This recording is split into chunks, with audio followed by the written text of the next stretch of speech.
Welcome to Digital Asset News, taking top stories in cryptocurrency digital assets. And I'll break them down to bite-sized pieces. Today, interesting stuff going on, especially after the weekend that we just had. So first up, Grayscale is kicking off a national ad campaign to bring crypto to the masses. And when I first heard about it, I was excited until I actually watched the video. Top New York regulator approves 8 crypto assets for trading. Congratulations, New York. You're stepping into 2020. Also, there's some concerning developments over at Coinbase. Apparently, it's taking Ethereum Classic almost 14 days for confirmation times. And I just can't believe that's actually going on. And lastly, we'll go over question of the day, and we'll go over that last. But first, let's take a look at what's going on with the market. So today, it is August 10th, about 3 o'clock Texas time, and looks like there's not too much really going on. I mean, look, over the weekend, it was fantastic. I mean, this was a heck of a weekend. The last 7 days has just been unbelievable as far as like the big gains. But for what goes up will inevitably come down. Who knows how far it's going to come down, but it will. So Bitcoin is actually up 1.3%, pushing around that 12,000, so that looks great. Ethereum still holding strong at 393, so that is fantastic. I thought it would retrace a little bit more, but hey, it's hovering around 400, and I can deal with that. XRP, wow, 29 cents. Tether is Tether. And then Bitcoin Cash, right now solely holding strong at $300 even, so well, pretty good. Bitcoin Cash doing pretty well, 0.5% increase. And Chainlink, the number 6 spot, is down almost 8%. But I gotta tell you, it's been one hell of a run. Already went up, 58%. I mean, it's gone up massively over the last week, 2 weeks, month. So a little bit of retracement. I mean, come on, you had to have seen it. But I'll take it. Cardano down a little bit to 14 cents, still looking good. Bitcoin SV, don't know why it's in the top 10. Litecoin doing well, especially after that little pump that we're going to go over as far as for the New York, approving that for trading. So congratulations to all the Litecoin holders. I don't hold any Litecoin personally, but if you do, great job. And then some other things. Man, Teso's still up again, 12%. Unbelievable. EO Stellar, so it looks like it's pretty positive across the board. I like to see that. IOTA up pretty well. Neo, Neo. I used to own a bunch of Neo. I got rid of that. Just took too much of a dip, but looks pretty good. Anyhow, let's take a look at what's going on in today's articles. But before we do that, congratulations to Kal-El.Crypto. He is our winner from a couple days ago. We did a Unstoppable Domains giveaway where all you had to do was just comment, tomato coin to 10K, and then put in your .crypto. So congratulations. Unstoppable Domains gave you $100 worth of Ethereum, so not too shabby for a couple seconds worth. Work. All right, top story. So Grayscale kicks off national ad campaign to bring crypto to the masses. Now this, first of all, this is fantastic news just as far as mass adoption goes and to get the information out there as much as possible. Everybody gets into something for different reasons, right? You may have seen an ad for a certain car or a truck or a product, and you may have seen it like 20, 30 times, and it didn't really resonate with you, but then something just clicked. I don't know what it could be. Maybe there is some kind of new feature on a certain truck that you like. You're like, I got to get that. Or maybe something comes out for some kind of system or computer system that you want, but it has this one certain thing that really sparks your interest. So whatever way that can be hit on the head as far as the masses for cryptocurrency, I'm all about, so I applaud the situation. However, I took a look at the video, and it didn't really resonate with me, but it's not just about me. It's about what resonates with the most amount of people, and I'm going to leave that up to you and your decision when you watch the video. So let's see what this is all about. So first up, this is the actual video that has already aired on places like CNBC and Fox Business, and da-da-da. So let's take a look at the actual video itself. Now, before I play it, I'm just going to tell you that the music is super loud, so I'm going to try to reduce the actual volume. And one of the things I don't like about it is that maybe it's because I'm so old.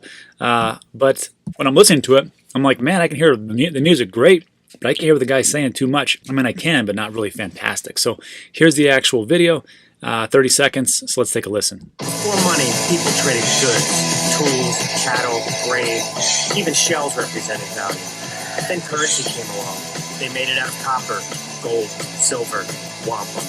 Soon people decided to put all that value into a piece of paper, then proceeded to wave goodbye to value, printing unlimited amounts of money as they passed the buck to the future. That's why it's time for digital currency. Let's go! And your investment in the Grayscale funds. Go digital. Go Grayscale. Okay, so great. So that's the whole art. That's the whole video or the ad campaign. So let's see how it all works out. I'm looking at it and I'm thinking to myself, I understand the whole message. I understand where they're coming from, but in marketing and advertising, sales, you really have two emotions to really play on. You have hope and fear. And those are two of the big, powerful motivators. That's why when you watch news, you don't see a lot of positive news stories because they know that sensationalism and negativity usually sells. And I hate to say it that way, but that is just the truth of how people usually get into things. There's some part of our brain, our reptilian brain, the fight or flight, where we are magnetized by these negative types of things. If it wasn't for that, you'd see a hell of a lot more great news articles, but you don't on the news. It's just pretty much negative. So am I saying that they should go negative and do these types of things? No, I'm not. I'm just saying that there's different angles, and maybe this is just one of the angles that they're going to try. Later on, I'm sure we're going to see more. And this is just one of their videos. They actually did another ad campaign. This was in 2019, where it was just called Drop Gold. And I'll have you take a listen to this. I thought this was really good how they did this one. Why did you invest in gold? Are you living in the past? In a digital world, gold shouldn't weigh down your portfolio. You see where things are going. Digital currencies like Bitcoin are the future. They're secure, borderless, and unlike gold, they actually have utility. Leave the pack behind. It's time to drop gold. Go digital. Go Grayscale. So something like that. So, I mean, again, every angle that you can use as far as marketing can be a potential winner. You just have to hit people from different angles so they can actually get it, because not everybody's the same and everybody's looking for different things. So like I said, different angles are best. So let's get back to the actual article. So moving down, it's so that was everything about that. But of course, Peter Schiff's always got to get involved some way, shape, or form. That guy, I got to tell you, now that guy's a marketer. Love him or hate him, that guy's always in the news. But he says, however, Peter Schiff is not happy about the ad campaign. No kidding. Which he thinks is a duping attempt to mislead investors into buying Bitcoin again. In an earlier campaign in which Grayscale advised investors against buying gold went sour, that's the one we just watched, and he said, because he talks about since gold is up 60%, and investors who dropped gold for Bitcoin are down 16% on their investments. I'm going to read that one more time. He states, since gold is up 60% and investors who dropped gold for Bitcoin are down 16% on their investments. And he states, Grayscale is about to run another ad campaign duping investors into buying Bitcoin. Since Barry Silbert urged investors to drop gold, the price is up 60%. If you did and bought Bitcoin, not only did you miss the gains in gold, but you're down as much as 16% on Bitcoin. When I read that, I was like, man, that's a bummer. Is that really true? But no, it's not. So in retaliation, Barry Silbert said this. He said, hey, check your math, Peter. TV ad started on May 1st, 2019, when Bitcoin was $5,300. Frankly, look at Bitcoin versus gold performance over literally any time frame, and in all cases, Bitcoin has outperformed. By the way, thanks for the continued free advertising for the Grayscale family of crypto funds. Gangster. Good for him. So there's a couple of things to go over that, and that's, first of all, Peter Schiff isn't dumb. He's a pretty smart guy, but you can't go around spreading falsehoods like that. You can't say, this is what it is when it's in actuality it's not. I understand if you have an opinion and you say, you know what, I think gold is going to do better than Bitcoin. Sure, gotcha, right? But if you just straight off lie, then its gloves are off, and you should be called out for that as many times as possible. So I had a lot of respect for Peter. I thought he was just a great marketer. But if you're gonna come out and just lie like that, I mean, I can't support that, man. So that's ridiculous. When you start to get desperate, then you start to do desperate things. So if again, Peter's not a dumb guy. I think he sees the writing on the wall. He knows that right now there's about $10 trillion, $9 to $10 trillion in gold. And he knows what's going to happen. Bitcoin is going to eat his lunch, and all different digital assets and cryptocurrencies will. So he stands to lose a massive amount of money, and he can't go into digital assets because then he'll be a hypocrite. But the best thing for him to do, I'm telling you right now, the best thing for him to do is just come out and go, you know what? I did a deep dive. I did a really in-depth analysis, and I'm going to tell you right now, Bitcoin and gold is the way to go. If he just came out and said that, no big deal. But I think he's going to go down, captain the ship, and that's when you get desperate and do desperate things. So, Peter, bad form, gent. Bad form. Lastly, Grayscale has been on a winning streak during the June-July crypto market rally, pushed by increased crypto adoption and surging crypto asset prices. Its asset valuation reached an all-time high of $5.5 billion, and if you do not know, that's a pretty good jump considering that this was the investment report. This is in Q1 2020. So you're looking at the end of March, early April when it was put out.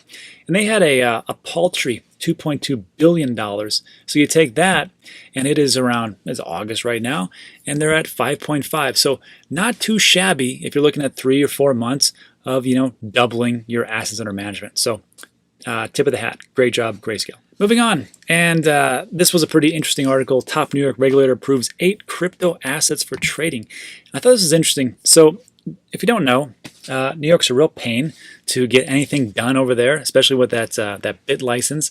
So a lot of your favorite wallets and different exchanges sometimes don't work if you live in New York. Some have been blessed and been given the blessing from New York State or the New York State Department of Financial Services and the bit license and everything else. But it's very difficult to get. And I've talked to different people who actually are responsible for that, and they said, you know what, it's easier to get a bill passed in Congress than to get anything done through the financial services in New York. Just what they said. So what was interesting about this is that New York's top financial regulator has published its green list, which covers a number of crypto that license holders can list or custody. Crypto assets that are included are, as such, Bitcoin, no surprise there. Binance USD, that's surprising. Bitcoin Cash, good job for them. Ethereum, again, not surprising. Gemini Dollar. Now, again, this comes down to, it's not about what you know, it's who you know. And those Winklevoss twins, let me tell you, they must get into every type of meeting, every type of discussion, every type of business, because those guys are all over the place. And because of that, they were listed for Gemini Dollar. So that's usually how business works.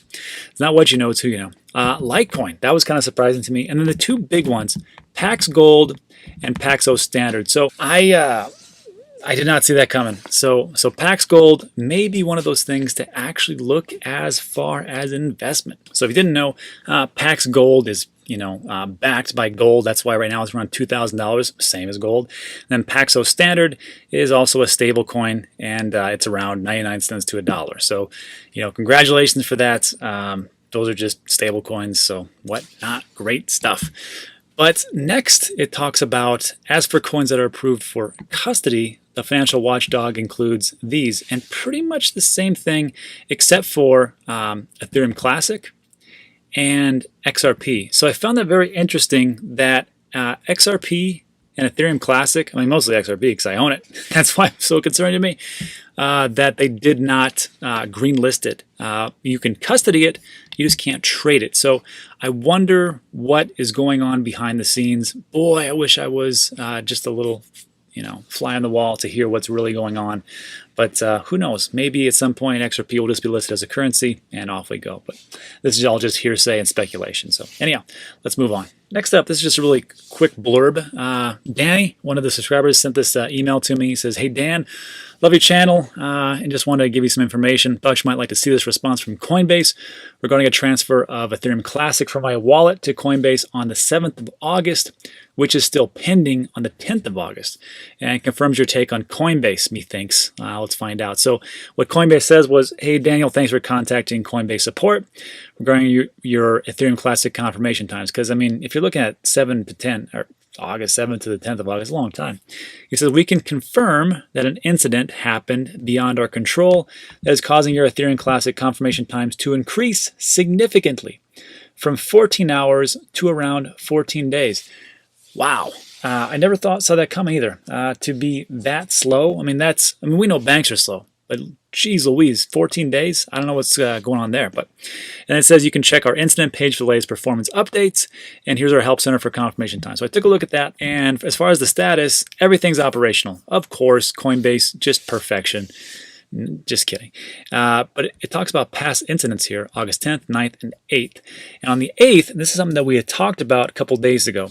What had happened was buys and crypto-to-crypto trades of Chainlink and Algo are disabled on Coinbase.com. We are currently investigating. And then, of course, it was resolved that day, but they investigated that day. So if you're not aware, something potentially great happened for if you got a hold of this, is that Chainlink was going up from $9, $10, $11, $12, $13, and for some reason the price got stuck at like $11.38, somewhere around there. And what people were doing is they were buying massively as the price of Chainlink was going to like $12, $13. They were buying Chainlink massively, and then they were changing over to another exchange and then selling it like crazy because like, hey, look at that. I got a huge arbitrage opportunity, and they took it. And when Coinbase found that out, they stopped the trading of Chainlink. So again, Coinbase isn't my favorite. They've had a lot of different problems, and this is just one more. But unlike the other ones where there was shutdowns when Bitcoin went up, this is totally different. This is actually a problem that was beneficial to the user. Depending how you look at it. So we'll see what happens. But I got to tell you, again, if you're a multi-billion-dollar company, I would think you get these things under control. However, nobody's perfect, right? What are you going to do? And lastly, David sends me a pretty good question, which we're going to go over right now for a question today. So let's jump in the office. All right, welcome back to the office. So today we got a pretty good question. This one comes to us from David, and David asks, it's a pretty smart question. He says, I own a small engineering firm. What are the opportunities that you see for businesses like yours and mine to use crypto and DeFi to improve market position? So this is a pretty common question actually I get about DeFi and what to do with the interest that you get or the loans that you might want to take out. And the big thing about loans as far as business goes is that loans are fantastic if they are used in some way to actually make more money. So if you're using loans and it is to pay off some kind of debt for your business, there's certain situations, sure, I might want to do something like that. If it's like the interest rate is like sky high and you got to get out of there, so sure. But usually what you want to do is you want to put the loans that, or whatever money that you have from the DeFi or the money that you've made, and actually put it into assets or something that can actually produce more revenue or produce more cash flow. So what I'm talking about is like, a prime example is my Amazon business. So if I want to take a loan for, let's say, $150,000, and I want to take that and put that into product that I know is going to move very quickly. Maybe it's going to sell out in like 2 weeks or maybe 6 weeks. Well, let's say about 4. Let's give it a month time frame. That's a pretty good return on investment. So if I take $150,000 and I actually get a loan through DeFi, and the interest rate is like super low, much lower than a bank, and probably a heck of a lot easier because banks suck and they want all this information and they want this paperwork and you got to jump through all these hoops and it's just awful. Also on top of the fact that right now is like the worst time to get a loan, depending on which bank you go to and what you're actually getting a loan for. So if I'm going to use something like that and I get $150,000, let's say that I can sell product and I can get back, another 60,000 or 50,000 or whatever else it is, then this is like a prime example of why I would do that.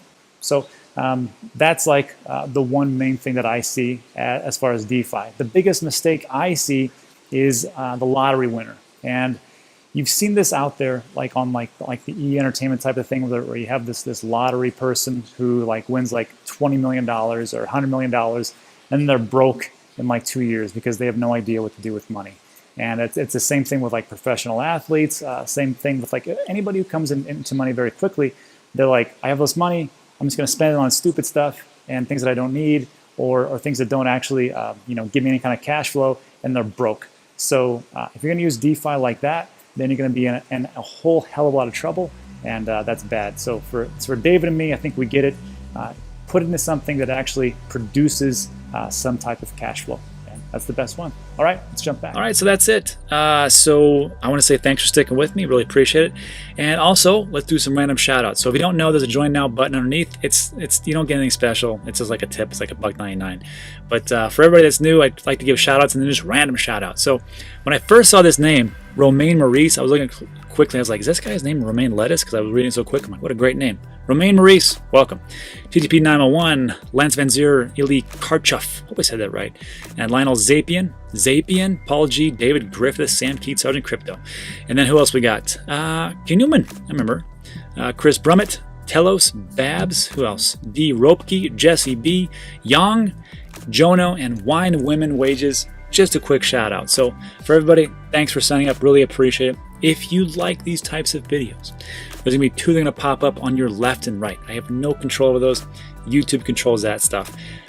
Just like they control the ads that you saw in the beginning and in the middle and potentially at the end. I have no control over that. So if you saw a scam, go complain to the format, which is YouTube. I have nothing to do with it. And that is it for today. So thanks again for sticking around. Appreciate it. See you on the next one.